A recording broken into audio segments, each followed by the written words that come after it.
Good morning, everyone, and welcome to another season of Northeast Conference football. I'm Ralph Ventry here at Northeast Conference headquarters, and I am pleased to welcome you into our preseason NEC football head coaches Google Hangout. We'll start the show off today by learning about our preseason poll results and our 27-member preseason All-NEC team. And then I will throw the program over to the voice of NEC football, our longtime play-by-play man, Paul Gattino. And Paul will be on play-by-play for our 7-game ESPN3 package this season. So I want to thank everyone who's joining us today, our 7 head coaches, Brandon Lawrence of the Sports Network. They're in our hangout. For those of you watching remotely around the nation, even around the world on the web, welcome, and we hope that you are just as excited as we are about another season of Northeast Conference football. It'll be the league's 19th. And without further ado, let us take a look at the 2014 Northeast Conference football preseason poll results. Of course, we have 7 teams this year.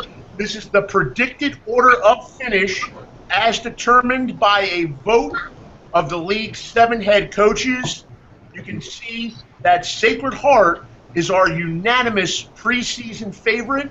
The Pioneers coming off a 10-win campaign. Of course, they return Troy Moore, a candidate for the Buck Buchanan Award, as well as Kashada Spence, a preseason hopeful for the Walter Payton Award. So Sacred Heart is our preseason number 1. Duquesne comes in at 2nd. The Dukes have won a share of the Northeast Conference title in 2 of the past 3 seasons. 2 programs with first-year head coaches, Robert Morris and Central Connecticut in 3 and 4. You see Wagner under the direction of Walt Hameline with over 200 career wins. Wagner takes 5th.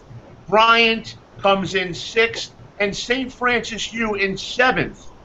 One thing I would like to point out, though, is St. Francis U is in 7th, and the last 2 Northeast Conference champions actually finished 7th place in the preseason poll. So last year, Sacred Heart was 7th. They won it all. In 2012, Wagner was 7th in the preseason, and they won it all. So we're expecting a great competition, a great race here in the Northeast Conference this fall. As you remember, last year, no one finished with a record better than 4 and 2, and no one had a worse record in league play than 2 and 4. So all 7 of these teams are close together and should make for a great campaign. So now it's time to move on to our 27-member All-Northeast Conference team.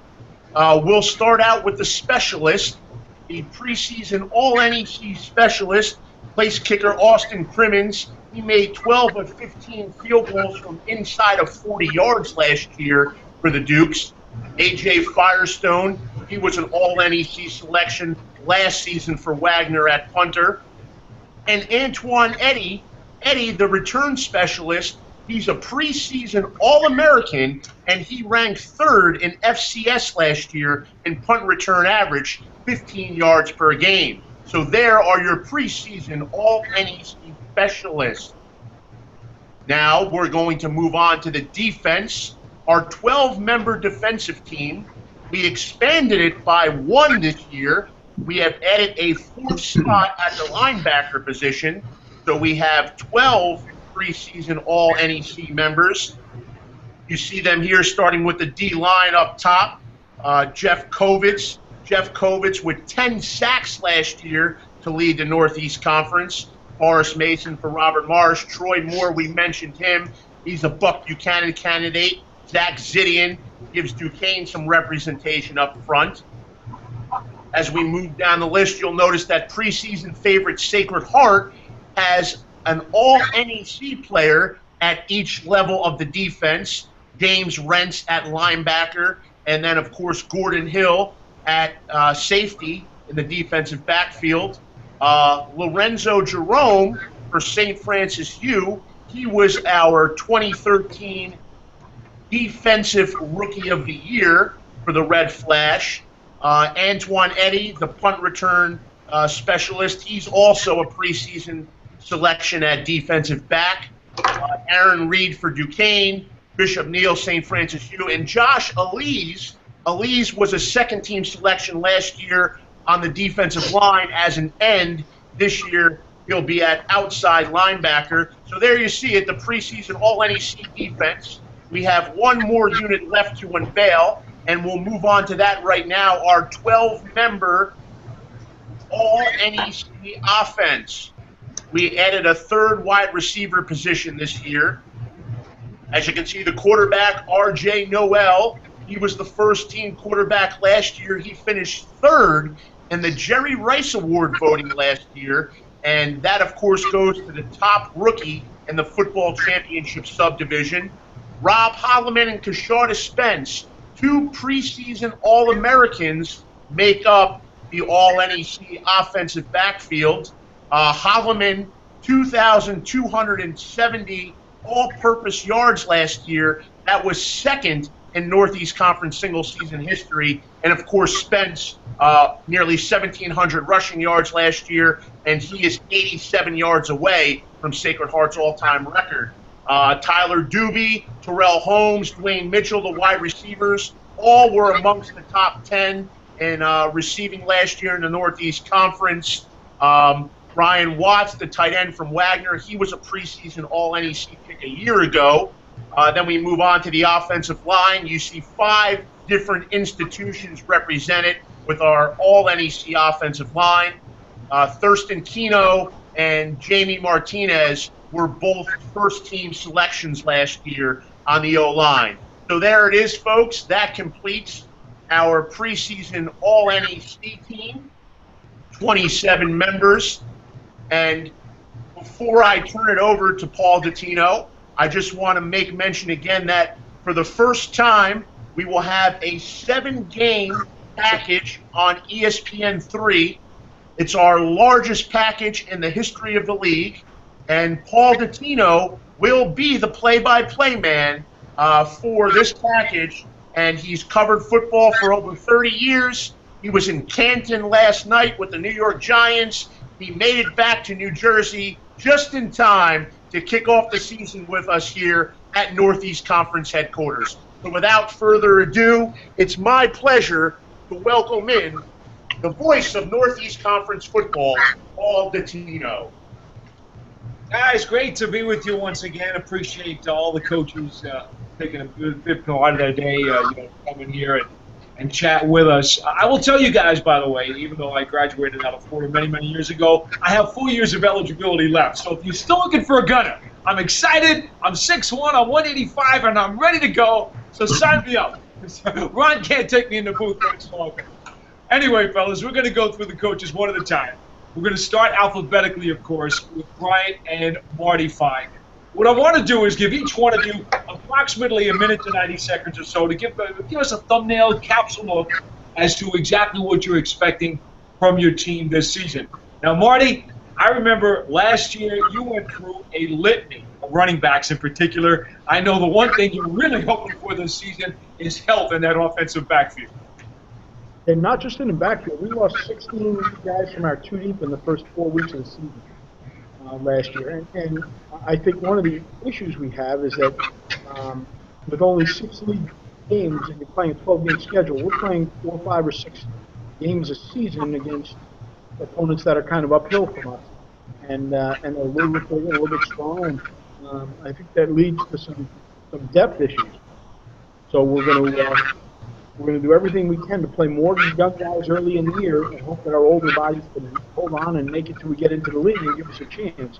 I think this is a little bit of a rebuild for us. We have one young fellow on the preseason team, and I'm not sure if he's really good enough. I think that was kind of these guys want to have somebody from each school on there. But, we're down a little bit, and we got nicked up, and we had a lot of kids that weren't able to go in the spring. So we have a lot of work to do this training camp. Hopefully it gets off to a good start, and we can stay healthy and play lots of guys in the non-conference, so we have a lot of experience when we do need bodies later in the year.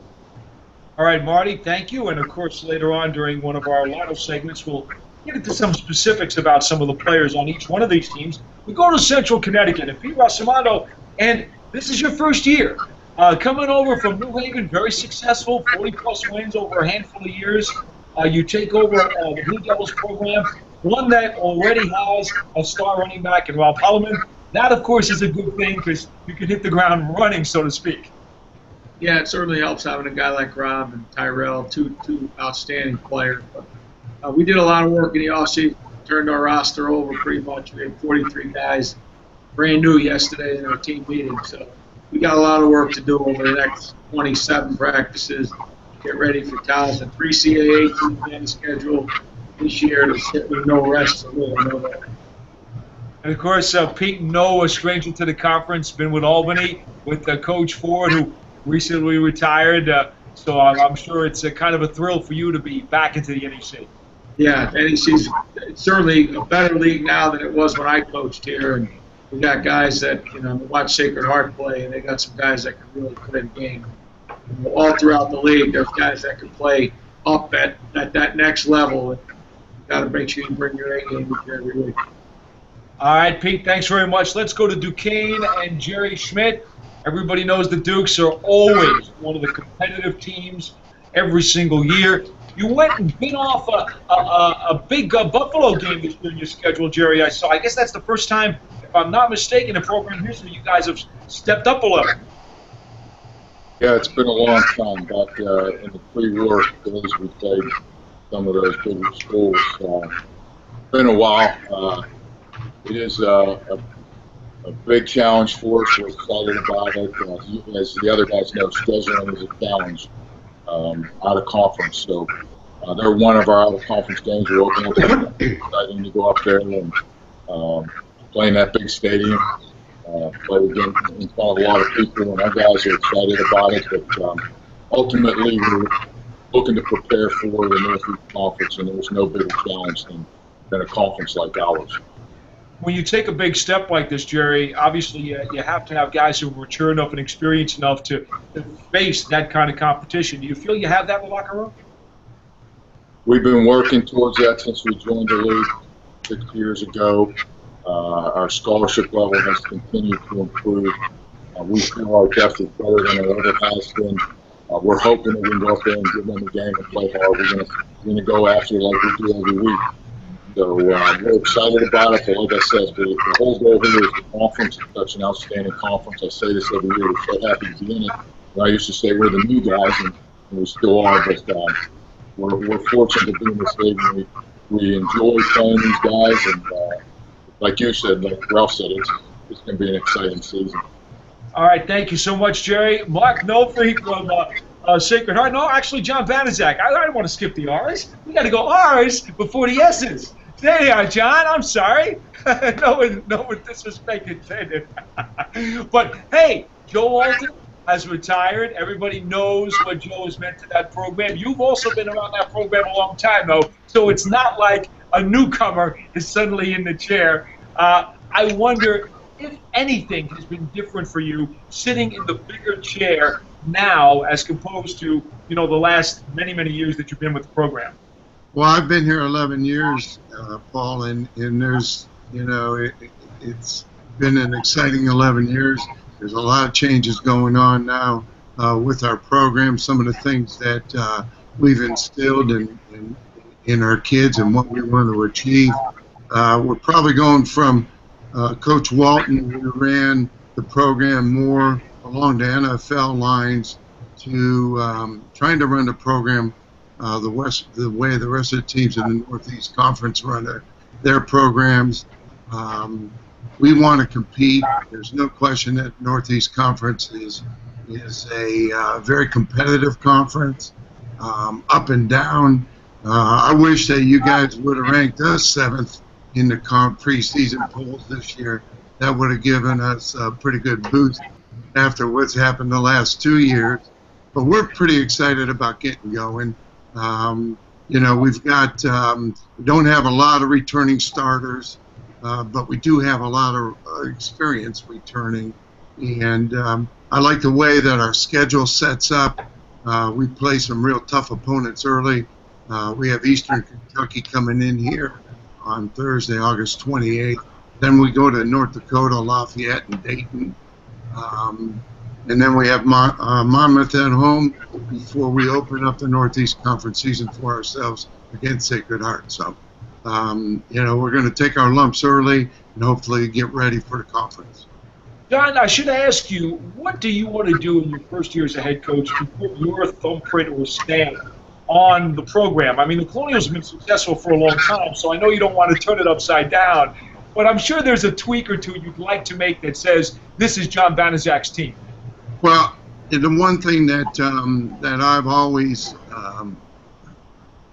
been proud of is that our teams are physical and our teams play hard. And I think that's the one thing, whether or not we win or lose the football game, when I cross the field and shake the opponent coach's hand, I'd like to hear him say, your kids played hard. And, if that's the case, then I can live with that. And I think that's something that certainly has been a hallmark of the Ralph Morris football team, although the last 3 years we went 2-9, 4-7, and 5-6. So it's been a long time since we've had a winning season around here.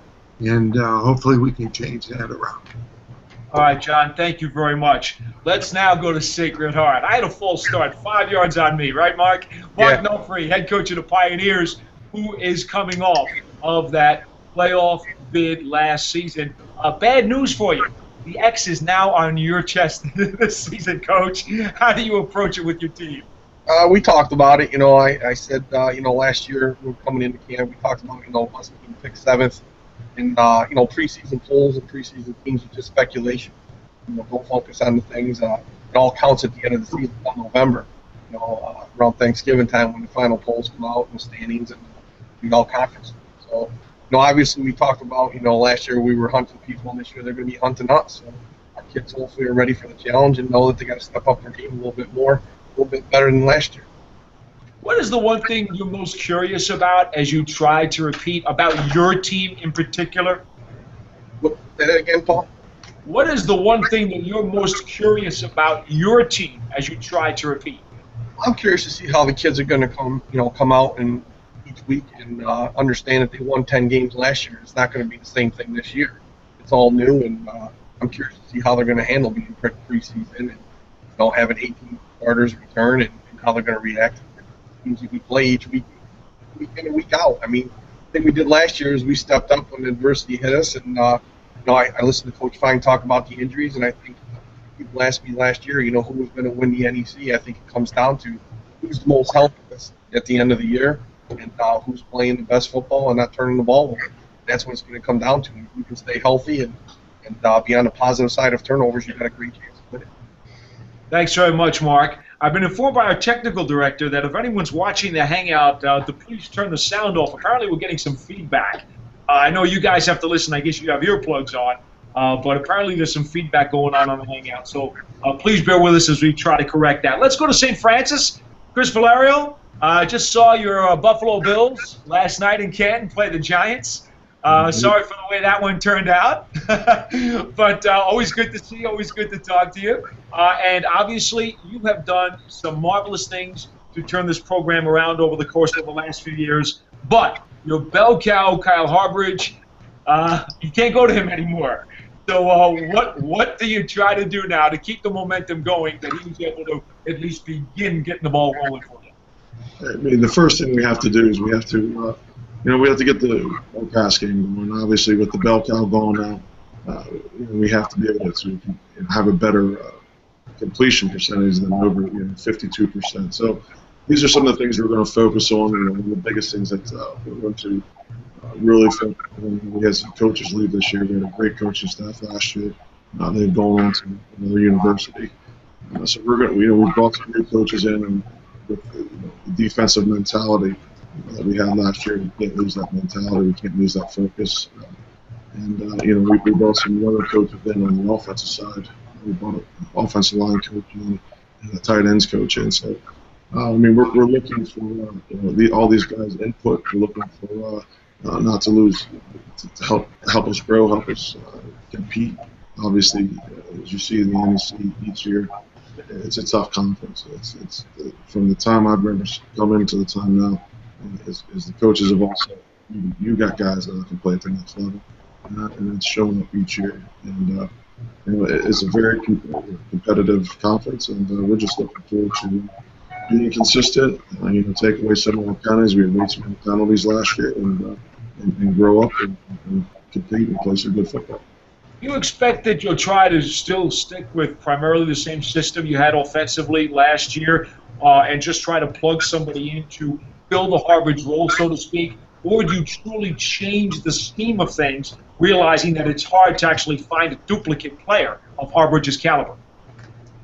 I think we'll stick with our base offense. I don't think you can really change with the type of players that we have here, change your whole offense. But we're going to stick to what our base offense, and we're going to play it out in camp here. We got a couple days here to see what we're made of, and hopefully we can put a good product on the field and produce some wins for us this year. Chris, thanks so much. Last but not least, we go to Wagner and the dean of the NEC coaches fraternity, Walt Hameline, who has more wins than anybody else in this league. In fact, more than most people at this level in this country. Walt, always good to see you. And the one thing that I always know about your team, regardless of what you have on offense or defense, special teams is always going to be a big deal. And I got a hunch you're going to be real good on specials again this year. Well, we're excited to be back, Paul. Obviously, the dean, that's just an age thing, and wins just good players. So let's clarify that real quickly. Yeah, we're excited. I think we have a ton of kids back, which is really good compared to where we were last year. We had a whole new defense, and all those kids are back. And the same thing on the offensive side of the ball. So there's a lot of kids that have played a lot of football, which is good, and we're excited where we are right now, looking forward to the season. Schedule-wise, we've got a real competitive schedule, which I think is good, just what all the other coaches are saying. You just want to stay healthy at the end of the river. And from a conference standpoint, I think, with the automatic bid and, where our conference has made the transition, I look a lot like our basketball program a little bit, where, we're playing out of conference, we're playing up games, but at the end of the day, we have great parity now, and that's been seen the last few years where, you don't know who's going to win the conference. And so I think it's all good, and we're pumped up and ready to go. Well, let me ask you. You have a lot of returning players, as you said, on both sides of the ball. Do you wash away last year's disappointing season after the previous year when you won it and went to the playoffs, or do you try to use that as a reminder of, hey, this is not the way we want to do things here as we move forward?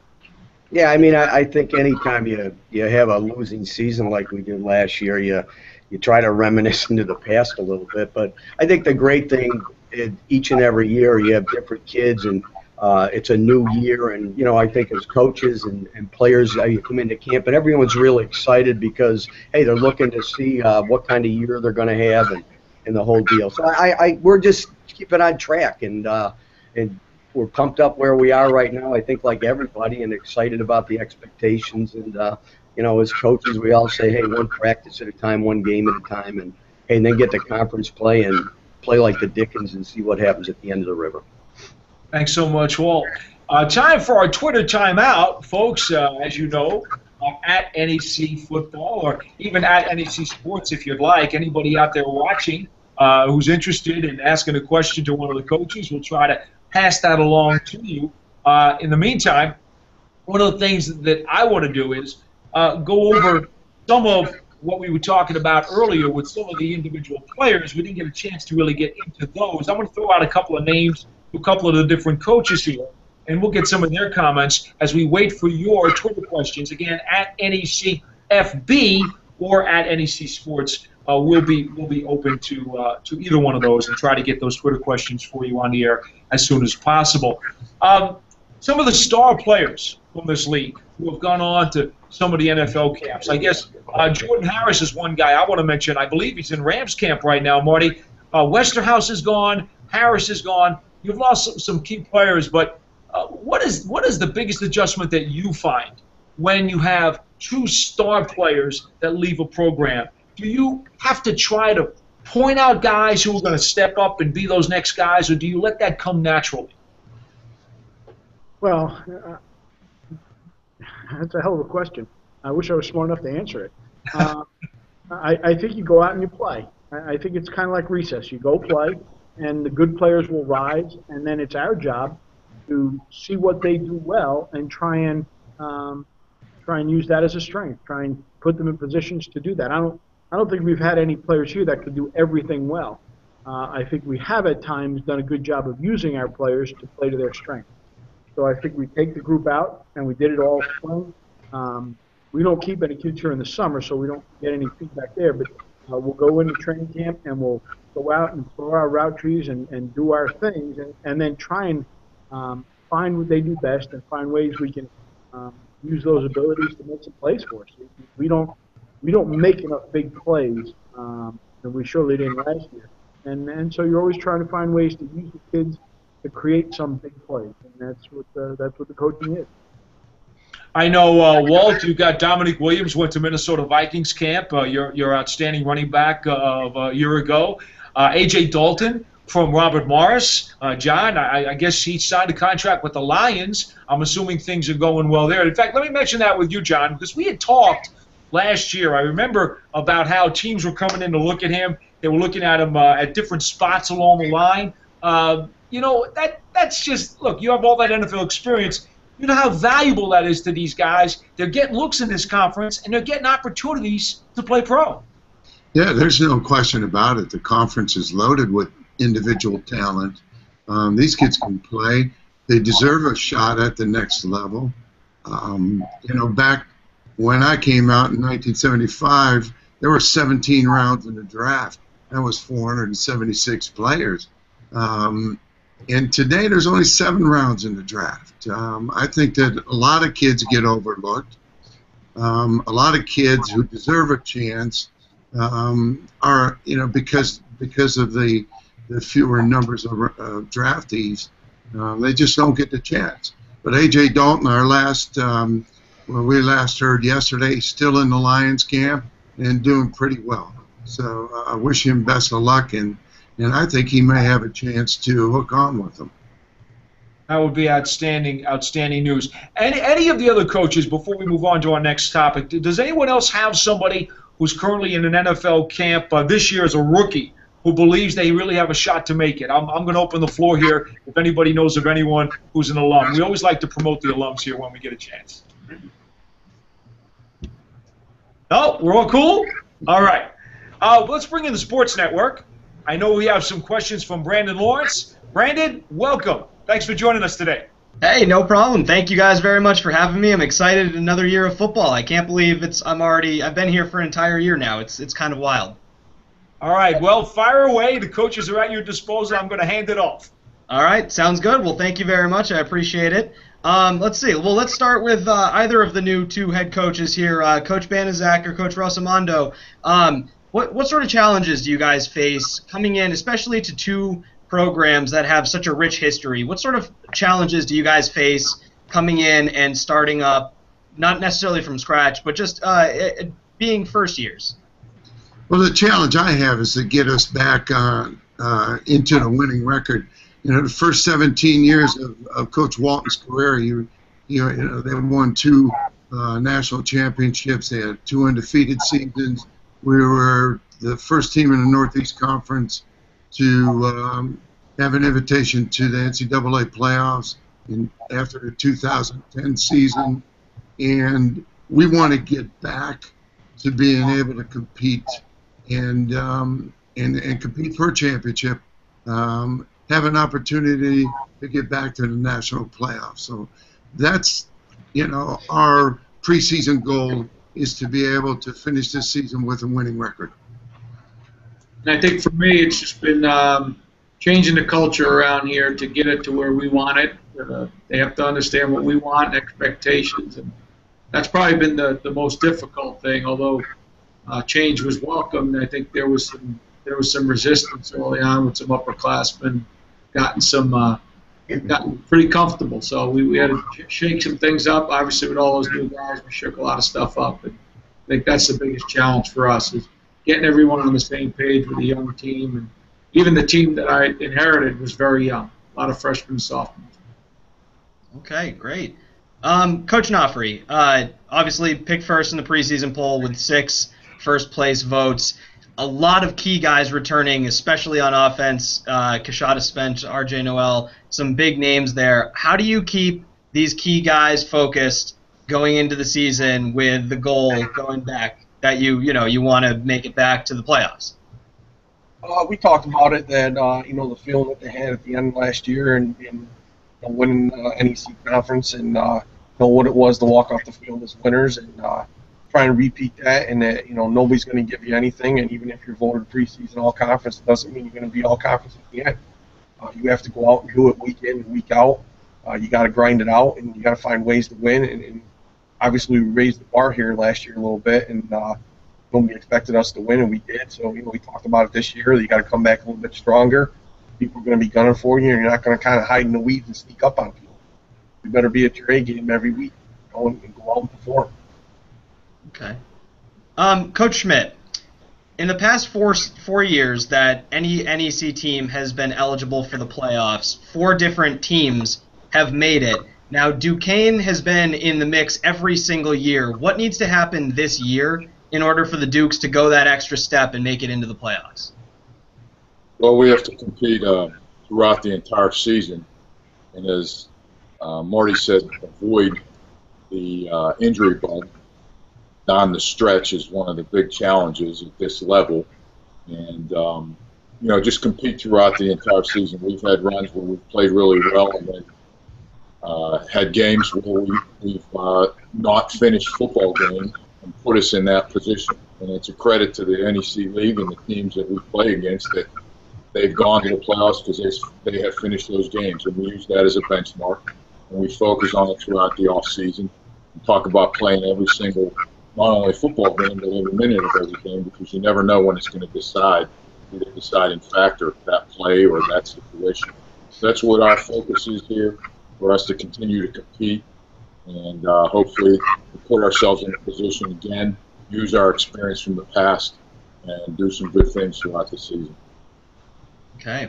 Coach Hameline, last season, no team in the NEC finished more than 2 games out of first place, including your Seahawks. How do you turn this season around? You touched on it a little bit. How do you go from being a 2-4 in conference team to going back and being into the spotlight again and going toward that playoff spot? I think it's accumulation of off season, and the coaches have hit some of those points, and getting younger kids on track and making them understand after playing in a year where you didn't have a lot of success and they were young kids, how hard it is to win. And going through a good off season and a good summer program, and obviously with a weight program, the confidence that's brought about, and they're bigger and stronger, and that game experience that they have under their belt now, and then the maturing aspect. So, I feel pretty good right now with the group of kids we have, and now it's just making that next step that, hey, they've played a lot of football, they understand how hard it is to win, and now, getting out there and getting after it and finishing. Okay.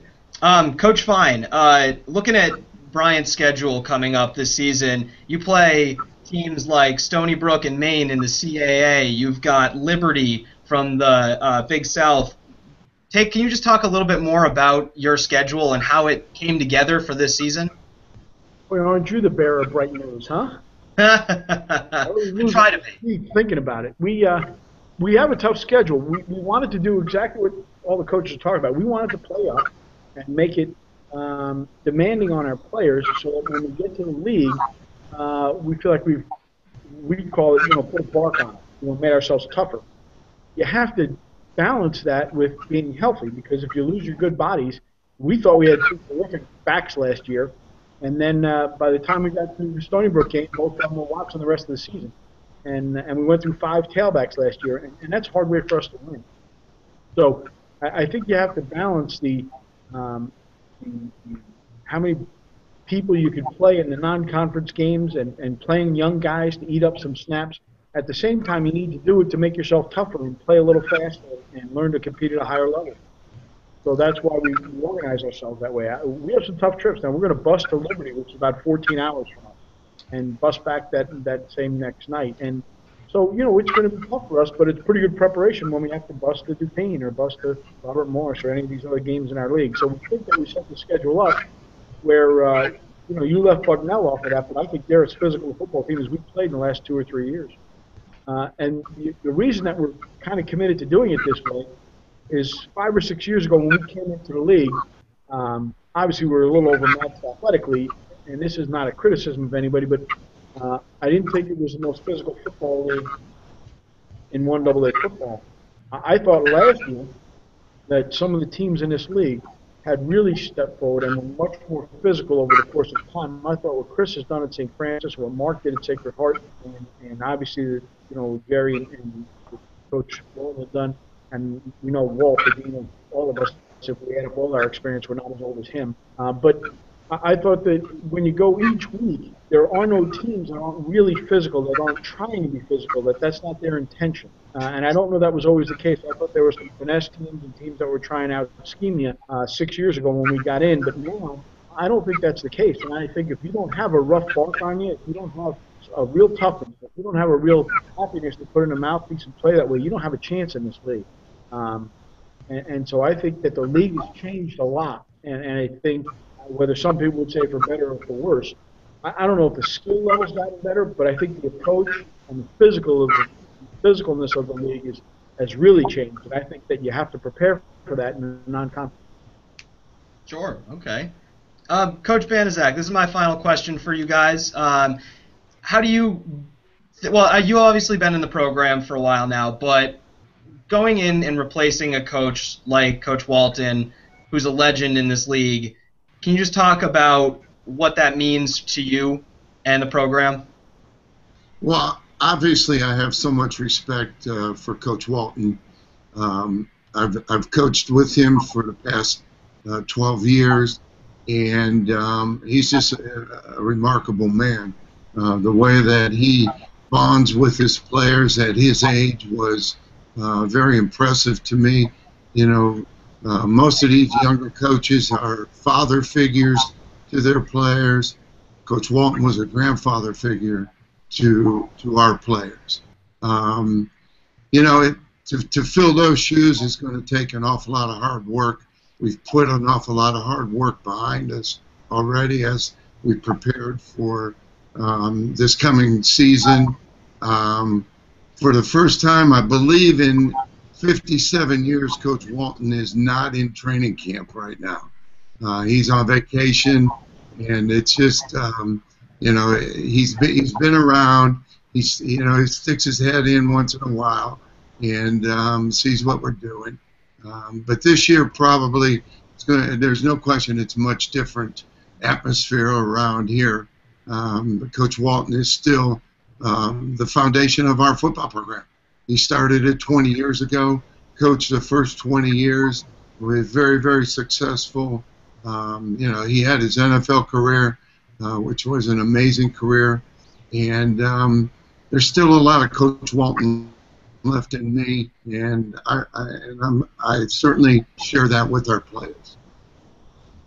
Okay, well, thank you very much, guys. I appreciate you having me. It's been great chatting with you all, and best of luck this season. Thank you. Thanks, Brian. Thank you. Thank you, and I want to build off a point, I guess. You had asked Marty Fine earlier about the brand of play and stuff, and Marty was talking about being more physical. Chris, I want to go to you from St. Francis because you've also been in this league now for a handful of years, and you obviously being an offensive lineman from the trenches know all about being physical and rough and tough.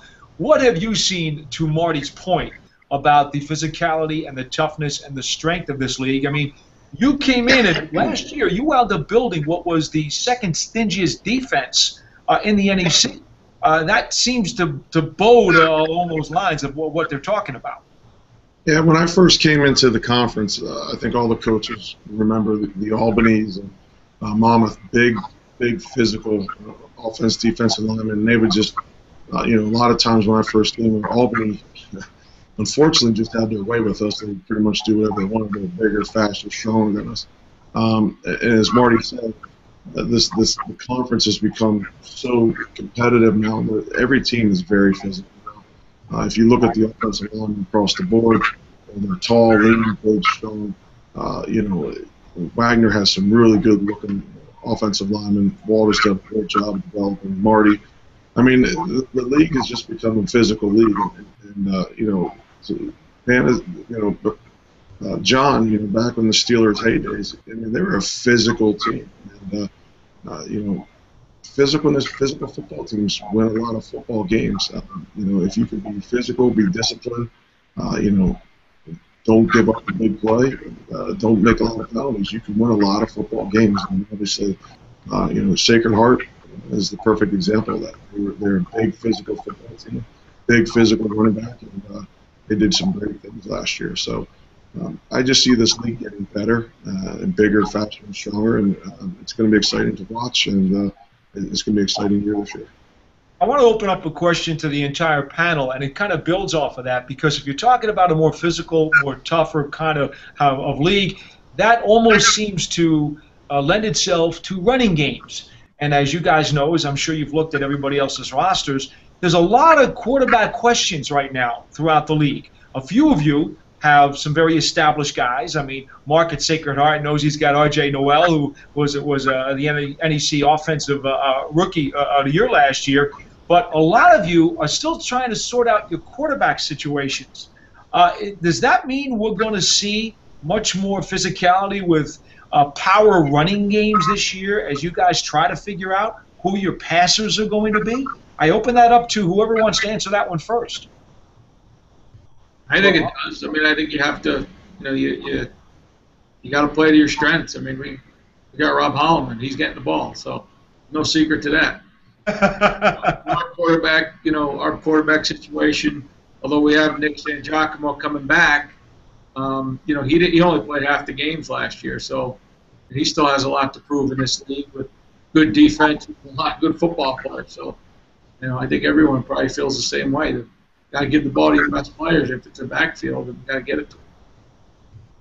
Anyone else? Go right ahead, please. I'm interested in some of the thoughts, because, look, when I came into this league over a dozen years ago, it was a run league, and there weren't too many guys who could really win it. And then it seemed as though all of a sudden we had some guys who could throw it. I just wonder, are we think we're going back to a trend of being a running league again? Well, maybe you could answer that. Yeah, well, we tried 4 of them last year. And, I know you did. It didn't work real well, but at the end of the day, we got 2 of them back, and we're going to run the football. And both these kids can run the football. If you had to pick their weak point, I'd say they don't throw the thing real well, and that's the area where they got to really improve. So, I think when you evaluate our whole league, we've sort of always been a run league, and play hard-nosed defense. It's just what all the coaches are saying. I think for the most part it's a run league, and boy, you better be tough if you're going to face teams that are going to run the football. Jerry, I know at Duquesne you wanted to run the ball better last year. Do you think you have some prospects to do that this season? We do think we've improved the run game through the offseason. We've got some guys, some experience and some depth on the offensive line, which will help us. We have a couple of our running backs are seniors, so we have some experience there. And obviously, anytime that you have the ability to throw it with a guy like Dylan Beagle, that's going to open up both avenues and make both games a little bit better, both parts of the game. And I think also, John, you're in a situation where you're probably looking at a running game also, trying to be the lead horse in your offense. Yeah, I think the strength of our offense is that we've got 4 returning offensive linemen, and we've got a pretty good stable of young running backs. We have very little experience there, but we like the kids that we have, and I think it's going to be a running game by committee. As we move forward, we lost our quarterback Paul Jones in the off season. We've got 4 young kids that are competing for that job, and I think that's going to be pretty exciting through training camp to see who emerges from that competition. We're going to run the football, there's no doubt about it. But like Sacred Heart, we want to be very balanced too. I think Sacred Heart, what they did last season offensively, is exactly what the model is that the rest of us are trying to mimic and try to be like a Sacred Heart, to be able to run the ball well and throw the ball well. All right, John, thank you. We have Jim Wagner from the Staten Island Advance has sent in a question on Twitter. Says, is it realistic to believe that the NEC will ever be on equal footing with FCS power conferences in regards to football? Well, I think you've already heard from the coaches, Jim, that we've made a lot of strides. Why don't we go to the Dean? Walt, you want to answer that one first? I think from year to year, I think when you have maybe a senior crew when you can those kids have been playing a lot of football for you. You have a shot. I think at the end of the day, if you ask any one of our coaches, they're probably going to say, hey, when you're playing against 63 full scholarships compared to 40 full scholarships, there's a difference there. And so the key to us to be able to compete against those other conferences, to get through a first round or a second round playoff, and to get to to move on with the NCAA playoffs, it's not easy just because of the structure that we're under, where we have 40 and they have 63. Getting a little short on time, but I do want to ask you, Mark, because your Sacred Heart team battled Fordham in a terrific playoff game just last year, and everybody knows that Fordham had a terrific season to that point and went on to really finish the campaign strong. Your thoughts about the difference or the gap that has clearly closed to some degree over the years between this league and some of the others?